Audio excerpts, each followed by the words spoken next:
we're here, let's talk about this particular Seagate drive. It's not actually a Seagate drive. Like the ST1 family drive, which was actually Seagate Ren, this is a Connor Peripherals product.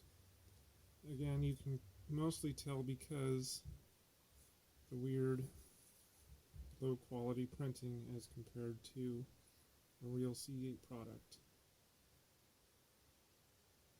And the complete lack of any Seagate logos or branding on the PCB.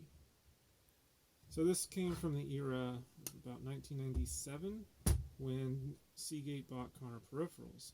And they bought Connor Peripherals because Connor just built a huge new state-of-the-art factory in China, which is where this one was made, right? So this is a holdover design from Connor that Seagate just continued building because, why not, I guess.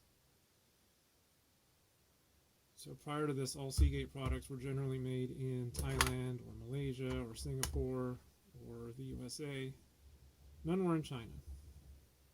This started the Chinese trend, and these were not very reliable drives.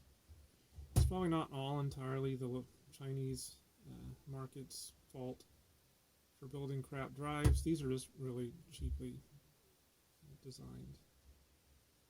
So let's go over it. Screws are expensive, right? So not only do you have to buy the screws, but you have to make the screw mounts, you had to drill holes, you had to thread the holes, you had to have the machine to put the screws in, and that's a pain. And also, gaskets. I mean, this is two separate pieces, obviously, so obviously you're going to have to find a way to fill any gaps that might be in the finished product. So you can either improve your product by making the gaps as small as possible, so you can have a very small gasket, or you can just not worry about it and use foil tape. This particular Connor drive does both. It eschews screws in favor of foil tape, which not only seals the edge of the drive, but it also holds the top on. So you can see there's no screws, the labels are all intact. I already took the foil tape off a while ago. This is about the only piece that shows anything.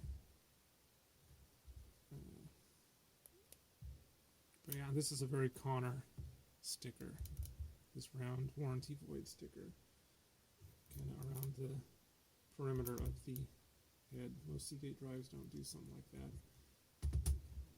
Again, Seagate drives, real ones, will have something in Seagate green like this. And they'll usually not be just little round stickers, they'll be larger sort of covers there. And you'll see the printing has a different quality to it. And it's upside down. Clearly says Seagate right there, and there's got the S right there.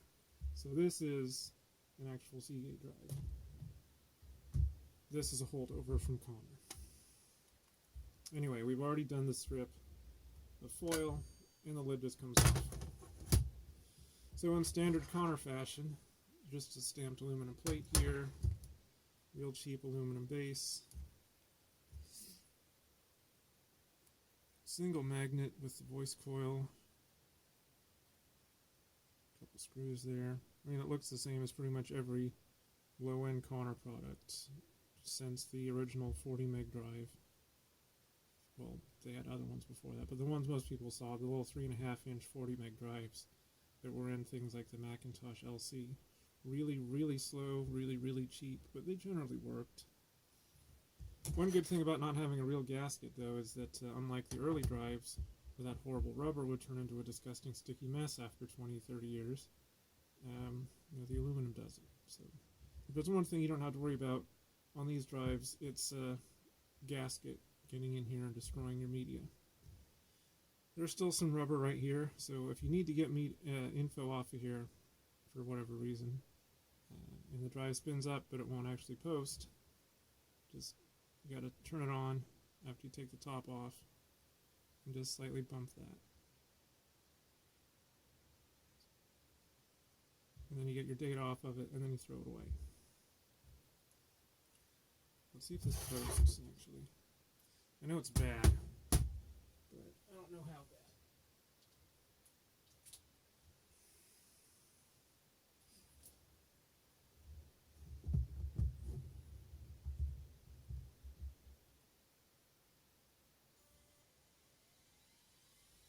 It took a while.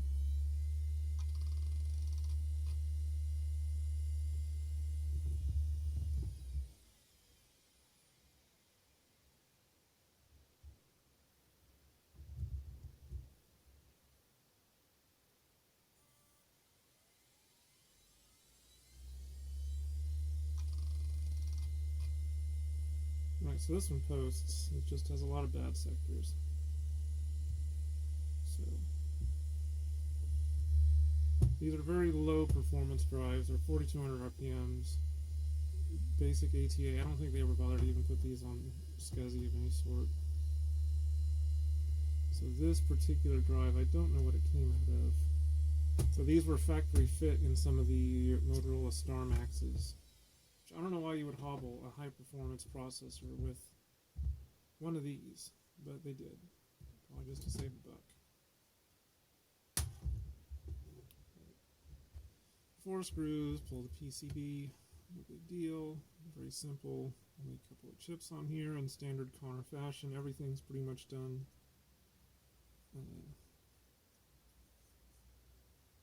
Buy a couple of chips. Super simple. Extra little sheet here, and of course the anti-static foam's coming off. Just get rid of that. Looks like Sonkyo made the motor. Sonkyo is generally pretty good. Get it off.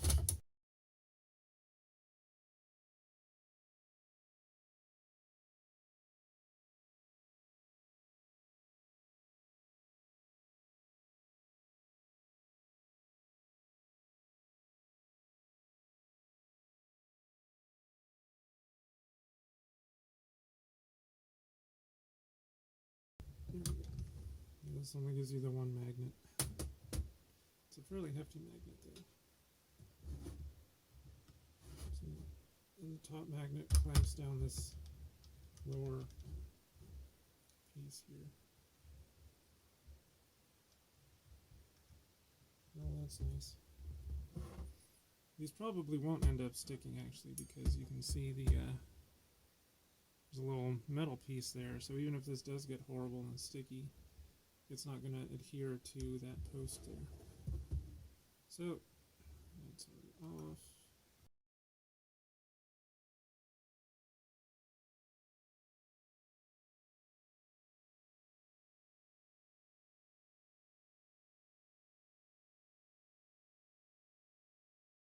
We actually had to put a gasket on here right there.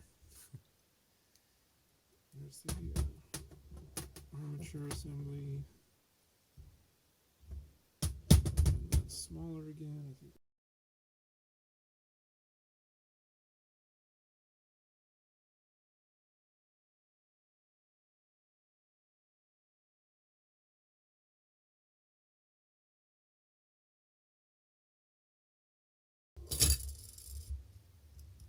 Wait.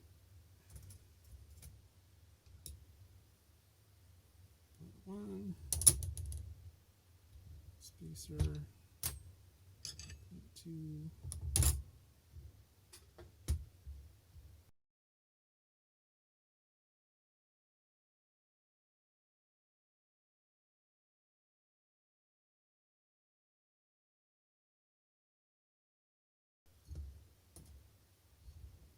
And there's your base plate. You can see how cheaply this was made. All these scratches were here during production, and yeah, they just kind of stayed.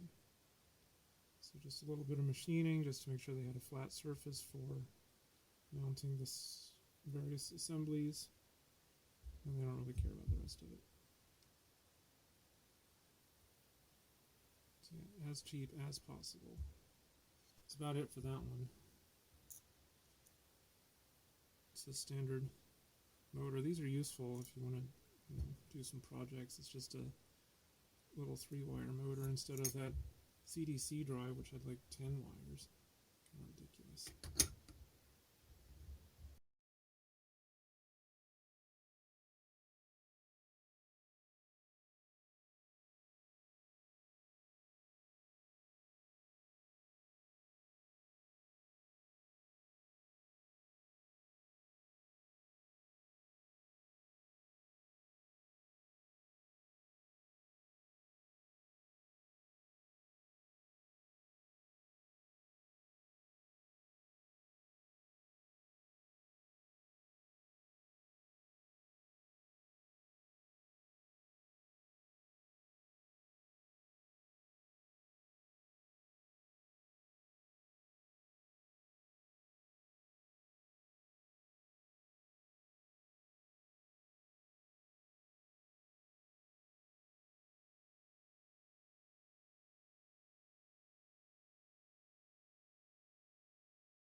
And I'm keeping the magnet, so that's about as far as it's going to go back together.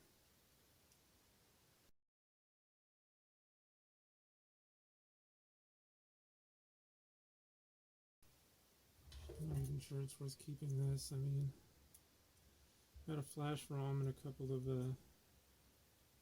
power control devices. Might be worth having, but I mean, the rest of this is all pretty much specialized.